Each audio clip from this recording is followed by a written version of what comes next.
देखिए आवेदन कैसे करना है इसके लिए मैं आपको इसमें लिंक भी दे दूंगा। चाहे तो आप गूगल के ऊपर लिखेंगे LIC गोल्डन जुबली तो आपके सामने इस प्रकार का इंटरफेस आ जाएगा। अब यहाँ पर आपके सामने लिखा हुआ है apply here for scholarship scheme 2025। इसके ऊपर जैसे आप इस लिंक के ऊपर क्लिक करेंगे तो आपके सामने यहाँ पर पूछा जाएगा क्या आप श्योर है कि आप अप्लाई करना चाहते हैं। यस, जैसे हमने यहाँ पर यस किया तो आपके सामने पूरा फॉर्म यहाँ पर 2025 वाला ओपन हो जाएगा। अब सबसे पहले अपने राज्य को, जिस भी राज्य से आप बिलोंग करते हैं उस राज्य को आपको यहाँ पर सेलेक्ट करना होगा। इसके बाद में यहाँ पर देखेंगे जो जिला आपका है उस जिले को आपको यहाँ पर सबसे पहले आपको चॉइस करना रहेगा। अब इसके बाद में क्या क्या जानकारियां आपको भरनी रहेगी। सबसे पहले आपका फर्स्ट नेम, जो भी आपका फर्स्ट नेम रहता है वो फर्स्ट नेम आपको डाल देना है। सरनेम जो भी आपका लगता है उसे आपको यहाँ पर डाल देना है। इसके बाद में फादर का नेम जो भी है आपकी जो मार्कशीट के अनुसार ही आपको पूरी जानकारी फिलअप करना रहेगा। यहाँ पर आपका जो जेंडर है उस जेंडर को आपको यहाँ पर सेलेक्ट कर लेना है। डेट ऑफ बर्थ क्या लगता है आपका डेट ऑफ बर्थ आपको यहाँ पर इंटर कर देना है। इसके बाद में नेशनलिटी की बात करें तो आपको इंडिया ही सिलेक्ट करना रहेगा। यहाँ पर आपका एड्रेस, दोनों जगह आपको एड्रेस फिल करने के लिए रहता है। तो जो आधार कार्ड में एड्रेस लिखा हुआ है पूरा एड्रेस आपको आधार कार्ड के अकॉर्डिंग ही यहाँ पर फिल करना रहेगा। जैसे ग्राम शहर जो भी है यहाँ पर आपका एड्रेस गांव और शहर का लिखेंगे। यहाँ पर आपको अपनी तहसील का एड्रेस आपको लिखना रहेगा, नीचे आपको सिटी। ये पूरी जानकारी आपके आधार कार्ड के अनुसार ही आपको फिल करना रहेगा। इसके बाद में आपका जो पिन कोड है, पिन कोड आपको यहाँ पर एंटर करना रहेगा। लैंडलाइन का नंबर आपके पास हो तो डाल सकते हैं, ये कंपलसरी नहीं। देखिए जो जिसके ऊपर स्टार लगा हुआ है ना, इस प्रकार से जो स्टार लगा हुआ वो कंपलसरी है, जो कंपलसरी नहीं है उसके आगे यहाँ पर स्टार लगा हुआ नहीं है तो उसे आप छोड़ सकते हैं। तो यहाँ पर देखेंगे इसके बाद में आपका जो मोबाइल नंबर है बिल्कुल कंपलसरी है, मोबाइल नंबर डालेंगे। जीमेल आईडी आपकी कंपलसरी है, बिल्कुल आपको यहाँ पर एंटर करना रहेगा। कैटेगरी की बात करें तो कैटेगरी आपको इंटर करने से पहले यहाँ पर देखिए बहुत सारी इसमें कैटेगरी दी गई है। आप कौन सी कैटेगरी से बिलोंग करते हैं, ST SC OBC जनरल, ये तो ठीक है। इसके अलावा अगर आप फिजिकली हैंडीकैप्ड हैं तो आप यहाँ पर फिजिकल हैंडीकैप्ड वाले ऑप्शन के ऊपर क्लिक करेंगे। अगर कुछ नहीं है तो आप इनमें से जो भी आपकी कैटेगरी लगती है उसके ऊपर आपको यहाँ पर सेलेक्ट करना रहेगा। जैसे OBC हो तो OBC करेंगे, जो भी हो, ठीक है। अब बात करते हैं सबसे ज्यादा यहाँ गलतियां आप लोग करते हैं। लास्ट ईयर बहुत सारी गलतियां हुई है। Applying for scholarship after completing, आपने क्या कंप्लीट किया है। अगर आपने 10वीं पास आउट है तो 10वीं के ऊपर आपको क्लिक करना रहेगा। 12वीं आपने पास आउट किया, 12वीं हो या फिर डिप्लोमा आपने किया है तो आपको इस वाली जो लिंक है इसके ऊपर आपको क्लिक करना रहेगा। मतलब यहाँ पर आपको इस वाले ऑप्शन के ऊपर क्लिक करना रहेगा। अब इसके बाद में एजुकेशन स्ट्रीम पर्पस, जो भी आपका जो सब्जेक्ट है वो क्या है, आपने अभी तक क्या किया है 12वीं में, या सब्जेक्ट अगर आप 10th लेते हैं, चलिए यहाँ पर जैसे हमने 10th सेलेक्ट किया तो 10th सेलेक्ट करने के बाद में यहाँ पर डिप्लोमा, वोकेशनल या इंटीग्रेटेड कोर्स आता है। तो आपको इनमें से आपका कौन सा कोर्स है वो आपको सेलेक्ट करना होगा। और अगर आप 12वीं यहाँ पर सेलेक्ट करते हैं तो यहाँ पर बहुत सारे ऑप्शन दिए गए हैं। 12वीं या डिप्लोमा लेते हैं तो यहाँ पर इंजीनियरिंग है, मेडिसिन है, या फिर आर्ट, साइंस, कॉमर्स वगैरह वगैरह जो भी है। तो इनमें से जो भी आपका सब्जेक्ट लगता है उसे आपको यहाँ पर सेलेक्ट करना होगा। जैसे हमने साइंस सेलेक्ट किया। अब इसके बाद में यहाँ पर कोर्स की बात पूछा जा रहा है। तो ये कोर्स में आपको यहाँ पर जैसे साइंस आपने ऊपर लिया तो आपका यहाँ पर सब्जेक्ट में आपको बायोलॉजी लिखेंगे, आप बायोलॉजी है, या फिर कोई और आपने मैथमेटिक्स से लिया है तो मैथमेटिक्स आपको यहाँ पर मैथ्स लिखना रहेगा। इस प्रकार से आपको लिख देना है, ठीक है। अब इसके बाद में ड्यूरेशन ऑफ कोर्स, कोर्स आपका कितने वर्ष का है, 1 वर्ष का है, राइट। तो यहाँ पर 1 वर्ष आपको सेलेक्ट कर देना है। इसके बाद में यहाँ पर देखेंगे एनुअल इनकम, माता पिता की आय कितनी है वो आपको यहाँ पर दिखाना रहेगा। तो यहाँ पर देख सकते हैं। अब यहाँ पर इनकम की बात करें तो आपके जो माता पिता की इनकम 50,000 से कम हो तो सबसे ऊपर वाला ऑप्शन लेंगे। यहाँ पर 50,000 से 1 लाख, 1 लाख से 1,50,000, यहाँ पर 1,50,000 से 2 लाख, जो भी आपके यहाँ पर कैटेगरी, आपके जो इनकम की कैटेगरी बनती है उसके अनुसार आपको सेलेक्ट करना रहेगा। तो 50 से 1 के बीच में हमने इसको यहाँ पर सेलेक्ट कर लिया। अब यहाँ पर आपको फाइनली आपका जो आय प्रमाण पत्र है, आय प्रमाण पत्र आपको यहाँ पर अपलोड करना है। ये गलती ना करें, आप मार्कशीट नहीं लगा दें यहाँ पर, नहीं तो पूरा फॉर्म खराब हो जाएगा, ठीक है।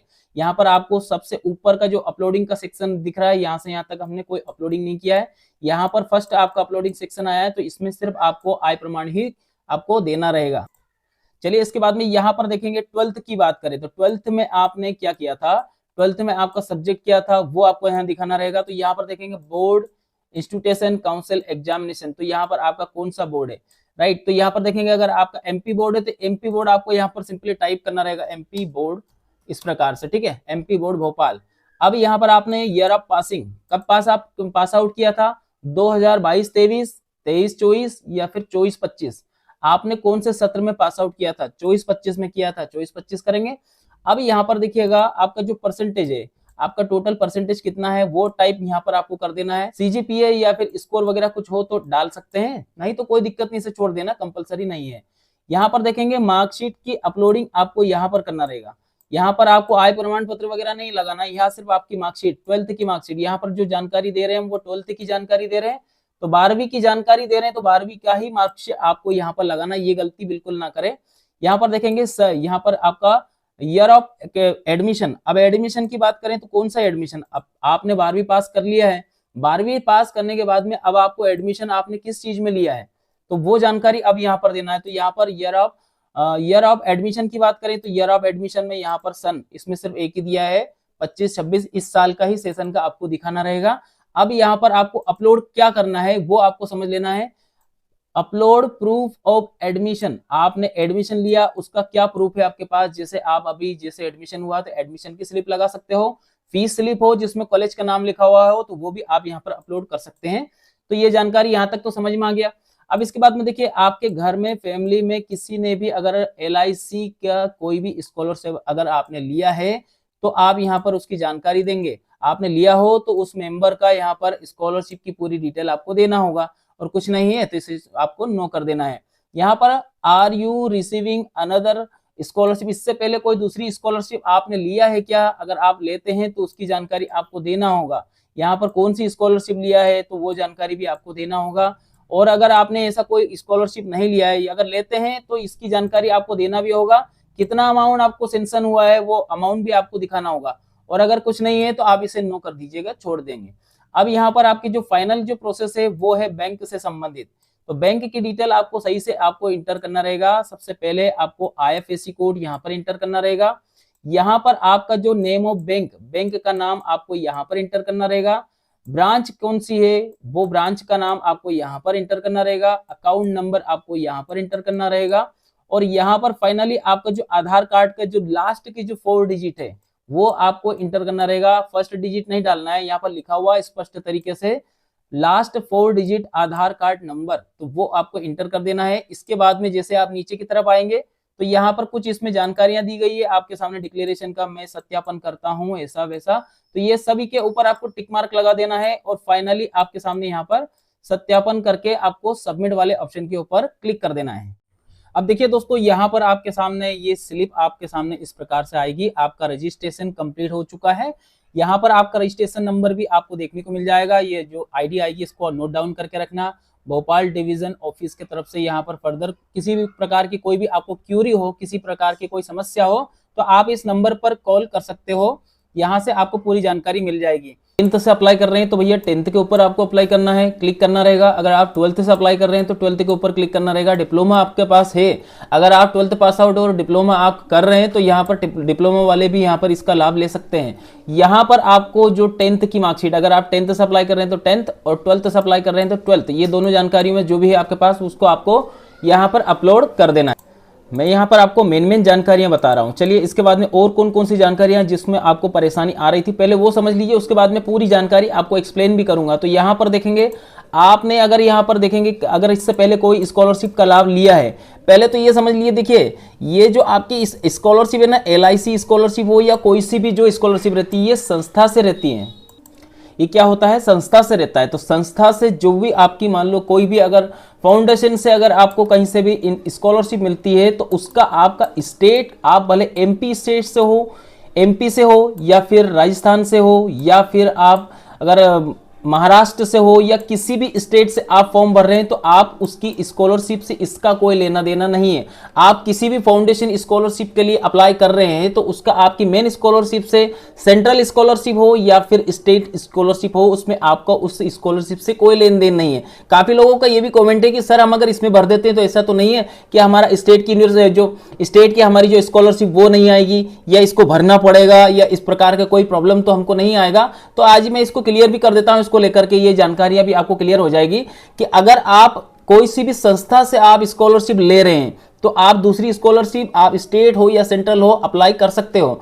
लेकिन एक स्टेट से आपने स्कॉलरशिप ले ली और उसी स्टेट से या फिर दूसरे स्टेट से आप अगर गवर्नमेंट स्कॉलरशिप लेना चाहते हैं तो उसके लिए फिर आप पात्रता में नहीं आते, किसी एक स्कॉलरशिप का लाभ ले सकते हैं। लेकिन यहां पर अगर आप फाउंडेशन कोई सा है, जैसे आप यहां पर रिलायंस फाउंडेशन हो या फिर LIC हो, HDFC हो, किसी भी फाउंडेशन से आप अगर फॉर्म भर रहे हैं तो फाउंडेशन की स्कॉलरशिप अलग होती है, इनका सभी का अलग अलग फंडा रहता है। आज मैं आपको LIC के बारे में बताने जा रहा हूं कि LIC की स्कॉलरशिप आपने फॉर्म भर दिया, उसके बाद आपको क्या करना रहेगा। देखिए यहीं पर ही हम बताते हैं आपको।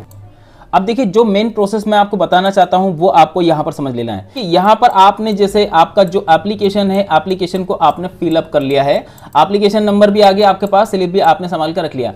अब इसके बाद की जो कहानी है वो आपको समझ लेना है। जैसे आपने यहां पर एप्लीकेशन फिलअप किया, अब ठीक इसके 15 से 20 दिन के बाद में आपका जो आपके नजदीक में जो आपका LIC का कार्यालय रहता है, जैसे तहसील हो या फिर डिस्ट्रिक्ट लेवल हो या फिर ब्लॉक स्तरीय हो, जहां पर भी LIC का ऑफिस रहता है, वहां पर आपके डॉक्यूमेंट को जमा करना आपको नहीं जाना है। वहां से पहले आपके पास फोन आएगा, फोन आने के बाद में आपको डॉक्यूमेंट लेकर के जाना है। डॉक्यूमेंट कौन कौन से लेकर के जाना है? 10th की मार्कशीट, अगर आपने 10th से भरा है तो 10th, जो पास आउट है वो पास आउट मार्कशीट लेकर के जाना है।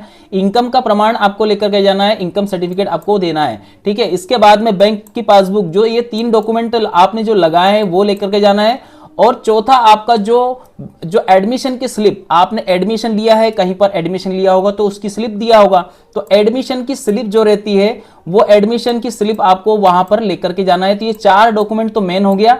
इसके साथ में आपके आधार कार्ड हो गया, समग्र ID हो गया, ये सारे डॉक्यूमेंट्स जो रहते हैं इन सभी को आपको वहां पर लेकर के जाना है। कहां पर?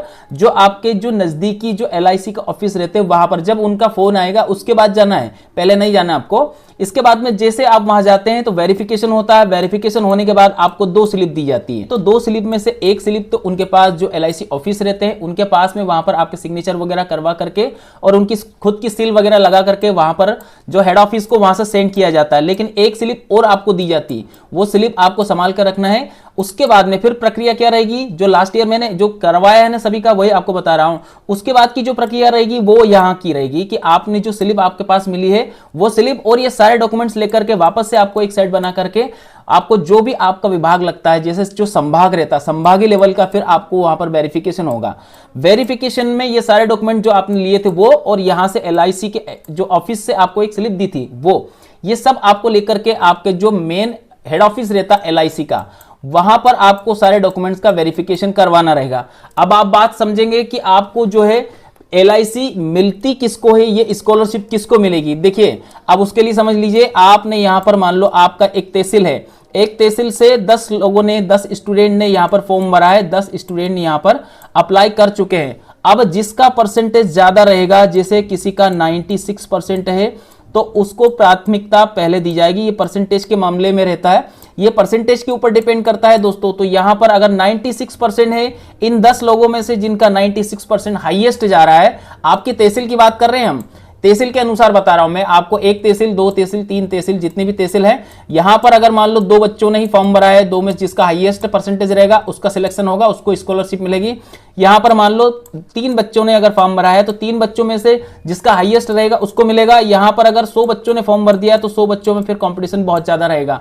यहां पर 10 बच्चे ने भरा तो 10 के अनुसार यहां पर कंपटीशन रहेगा। ये जो प्रोसेस रहती है ये फाइनली उनके लिए रहती है जिनका परसेंटेज हाई रहता है। तो इस प्रकार से जैसे आपने फॉर्म भर दिया, फॉर्म भरने के बाद आपको यहां पर नजदीकी LIC ऑफिस में आपका वेरिफिकेशन हुआ, वहां से एक स्लिप मिलेगी, फिर हेड ऑफिस में जाना रहेगा। जो भी हेड ऑफिस रहता है, जैसे आप भोपाल संभाग को समझ लो, भोपाल एक संभाग होता है, वहां से भी LIC का जो है संभाग है, वहां पर उनका हेड ऑफिस होता है। इसके अलावा अगर आप जबलपुर में देख ले तो वहां पर भी एक हेड ऑफिस होता है। तो इस प्रकार से अपने संभाग में आपको जाना रहेगा, वहां से खुद फोन लगाएंगे, वो तो सारी प्रक्रिया आपको LIC वाले बताएंगे। अब यहां के बाद में आपका जो परसेंटेज है उसके अनुसार वेरिफिकेशन होने के बाद में ये सभी लोगों का वेरिफिकेशन यहां पर हो गया। इसके बाद में यहां पर आपका जो है जितने आपका कट ऑफ रहता है उसके अनुसार आपको मिलता है। अगर आपको यहां पर स्कॉलरशिप नहीं दी जाती, वेरिफिकेशन होने के बाद आपको स्कॉलरशिप नहीं मिल रही, तो भी वहां से आपके पास एक मैसेज आता है कि dear students I am sorry या वी हैव टू सॉरी, से खेद है कि आपका परसेंटेज आपका कम होने के कारण से आपका सिलेक्शन नहीं हुआ। इस प्रकार से आपके पास एक मैसेज आता है कि आपका सिलेक्शन नहीं हुआ। मैंने पिछले साल जिन लोगों को भरा था उसमें ऐसा ही हुआ है, कुछ को स्कॉलरशिप मिली भी है, वो खुश हो गए हैं, जिनको नहीं मिली कि ठीक है हमारा परसेंटेज के कारण से रह गए थे हम। तो इस प्रकार से इसका चयन होता है, इसी प्रकार से ये स्कॉलरशिप आपको मिलती है। तो आज की वीडियो में इतना ही दोस्तों। वीडियो अच्छा लगे तो एक लाइक करके चैनल को सब्सक्राइब करें, वीडियो को लाइक करें। धन्यवाद आप सभी का वीडियो देखने के लिए। आपका दिन शुभ रहे। जय हिंद।